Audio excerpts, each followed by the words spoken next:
Welcome back to my channel, The Masked Mormon. I am, in fact, The Masked Mormon. Why you wearing a mask? Were you burned by acid or something like that? Oh no, it's just they're terribly comfortable. I think everyone will be wearing them in the future. I hope you liked that last video. If you could, press that subscribe button and leave a like and a comment. Today, I am planning something a little different. This will be a two-part video.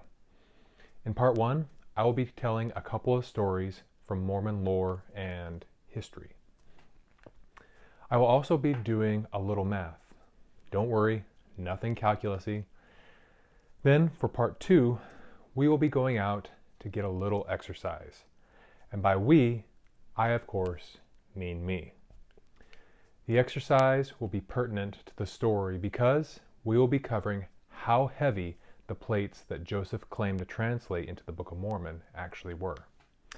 As I was researching for this video, I quickly started to get bogged down in how much information I could cover. I could cover Joseph Smith's early life leading up to this point. I could go over the spiritual and magical worldview that permeated the culture at the time, and so much more.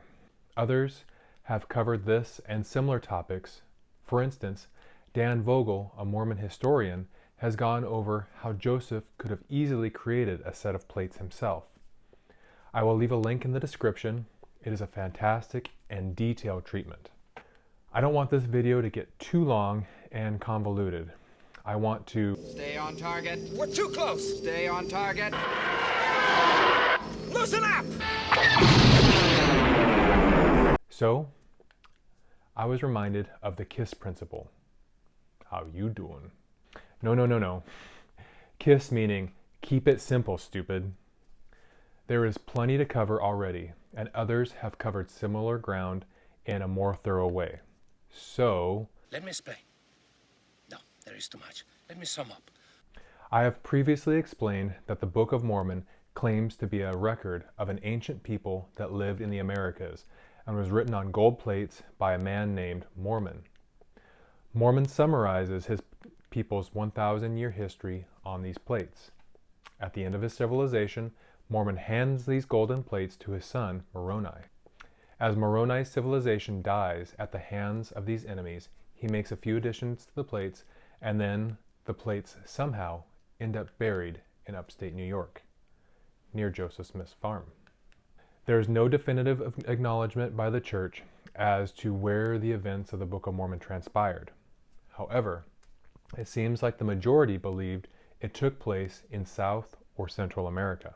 Early Mormon leaders suggested that Moroni trekked thousands of miles from Central America to future important Mormon temple sites in Utah and dedicated the land, then finally depositing the plates in a hill in New York in a stone box. Then Moroni eventually meets his end at the end of a sword. It would be quite an amazing feat for Moroni to ruck these plates all over the North American continent. Spoiler warning, the weight of these plates would not have been insignificant, especially if they were some mixture of gold, but more on that later. No wonder Moroni and his contemporaries are always painted as bodybuilder-esque, gargantuan men who could give Dwayne Johnson or the Mountain a run for their money. Just look at those bulging biceps. These plates then apparently sat in this New York hill for about 1,400 years, where they were allegedly recovered by Joseph Smith, the founder of Mormonism.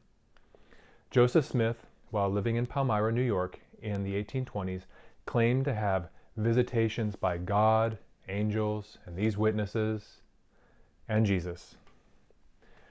One of these angels happened to be Moroni, who told Joseph about his sacred record and where it was buried.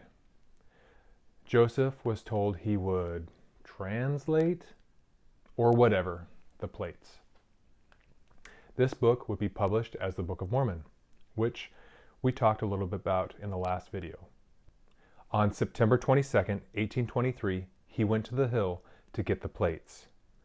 Any calendarically astute viewers will recognize September 22nd as the autumnal equinox, a date which is very important if you're a 19th century person with a magical worldview and is used to performing magic works, like Joseph was. If you want to know more about this subject, I would suggest you read D. Michael Quinn's book, Early Mormonism and the Magic Worldview. Joseph wasn't permitted to take the plates at this time because his mind wasn't in the right place. He apparently saw the plates and realized they could be used to support his family due to their monetary value.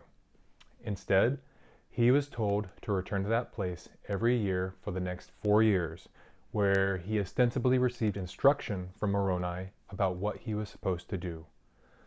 In the intervening years, though Joseph was told not to tell people about the plates, word still got out and apparently drumming up interest from other treasure seekers. On September 22nd, 1827, Joseph returned to the place with his first wife, Emma. We pick up the story from a church lesson manual.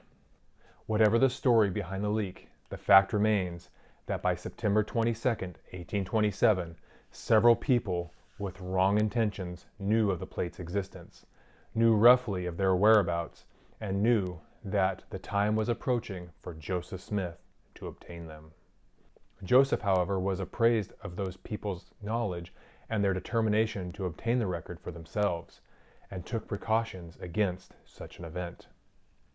According to his mother's history, Joseph came to her about midnight on the 21st of September, 1827, and asked her if she had a chest with a lock and a key. When she answered that she did not, he reassured her that all would be well. He and Emma then left the house, traveling 3 miles to the hill Cumorah, with a horse and wagon, having told no one that they were going. No account exists detailing everything that transpired that night at the hill Cumorah. From Joseph Smith's own record, we know that Moroni met Joseph there and delivered the plates with the warning that I should be responsible for them, wrote the prophet, that if I should let them go carelessly or through any neglect of my own, I should be cut off. After receiving the plates at the hill, the prophet hid them nearby in a hollow birch log. Cutting a hole in the bark and peeling it back, he placed the plates in the cavity of the log, thus exposed, then replaced the bark in order to conceal as much as possible the place where they were deposited. The next day, Joseph accepted employment in a nearby town.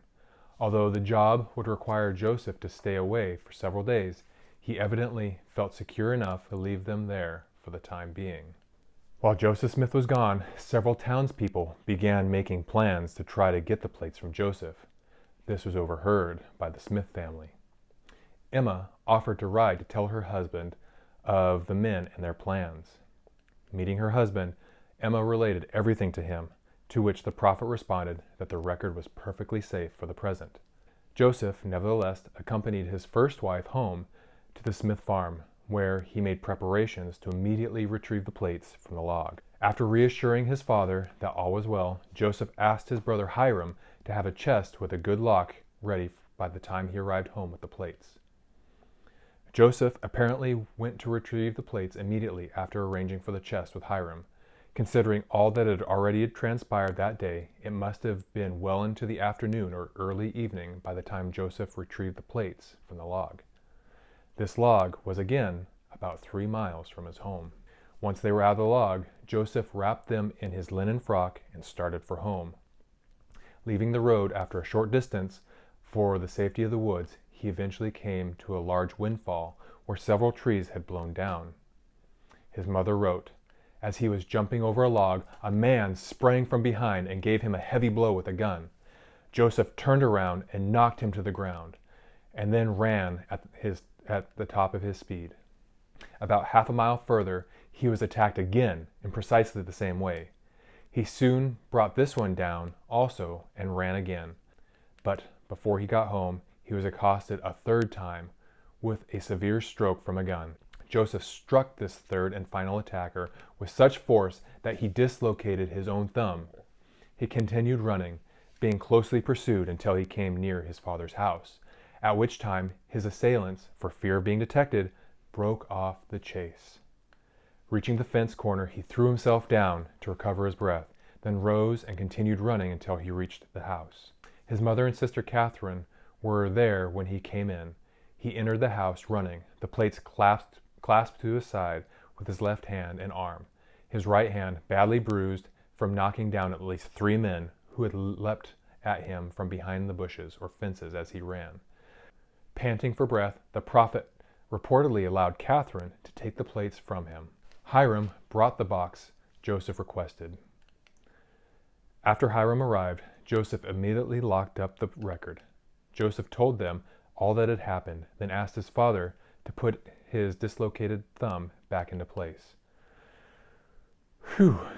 So, that was a pretty intense story. Side note, I've actually seen this box. One of Hyrum's descendants, Eldred G. Smith, traveled around giving talks relating this story to believing Mormons. He came to my mission, and I got to meet him and see the box firsthand. However, I have to reject the supernatural elements of this story.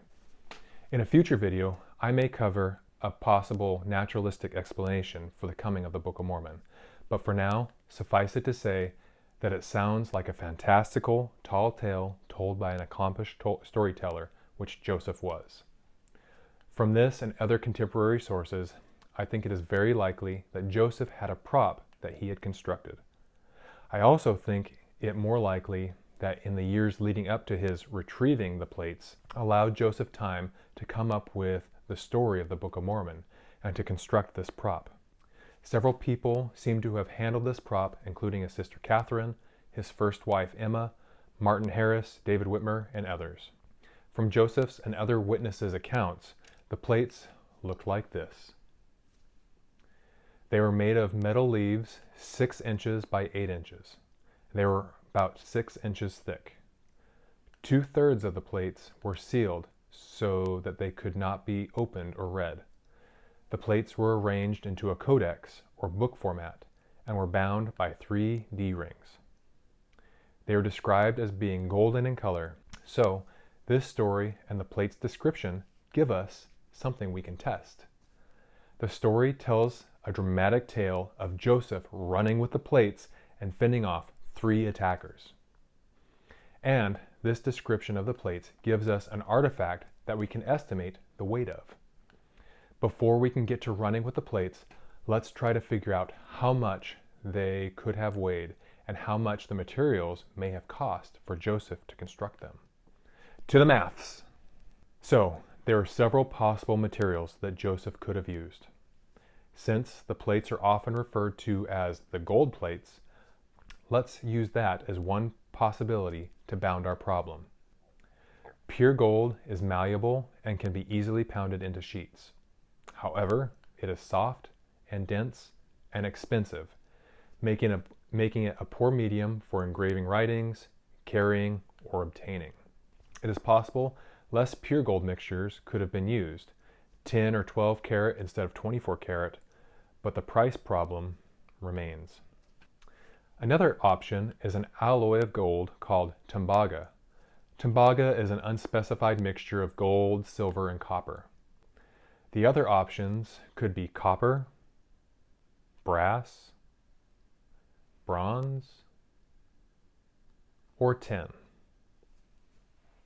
Now, all these metals have wildly different densities, meaning that the same volume of metal would weigh wildly different amounts. I just happen to arrange these 3 metals from the most to least dense. From contemporary accounts, each sheet was about 6 by 8 inches. We don't know how thick the sheets would have been, but they were described as being similar to common tin. So, for the sake of argument, let's assume that each plate was about 0.02 inches thick. This is likely within the industrial ability of the day. It's not so thin that the sheets tear or cannot be engraved upon. If anyone has any information about sheet metal thickness in 1827, let me know and I'll refine my calculations. Also, if the sheets are too thin, it would take a lot more to get to the 6-inch thickness. Additionally, there would be a slight gap between the sheets because they would not have been perfectly flat. This gap would be affected by where Joseph got his materials. So let's assume the gap is between half or the entire thickness of the sheets, so 0.01 inches or 0.02 inches. That means Joseph would need between 150 and 200 sheets to get to the 6-inch thickness, assuming each sheet was the same thickness. You can definitely play with the plate thicknesses and gap width to get anything from 300 sheets for the thinner sheets to as few as about 50 sheets for the thicker sheets. With densities of 0.696 pounds per cubic inch for gold, 0.461 pounds per cubic inch for a 1:1:1 ratio of copper, silver, and gold tembaga, 0.323 pounds per cubic inch for copper, 0.315 pounds per cubic inch for brass, 0.288 pounds per cubic inch for bronze, and 0.264 pounds per cubic inch for tin. Whew, I know that's a lot of numbers, but that gives us a weight of 100 to 133 pounds for gold, 66 to 88 pounds for tembaga, 46 to 62 pounds for copper, 45 to 60 pounds for brass, 41 to 55 pounds for bronze, and 38 to 50 pounds for tin. So running with an extra 133 pounds would be right out. So I think we can nix gold right off the list. 88 pounds would be pretty difficult as well, so it's probably a no for tembaga. People that claim to have handled the plates said that they weighed between 40 and 60 pounds. So this gives us tin, bronze, brass, and copper. How much would these materials have cost?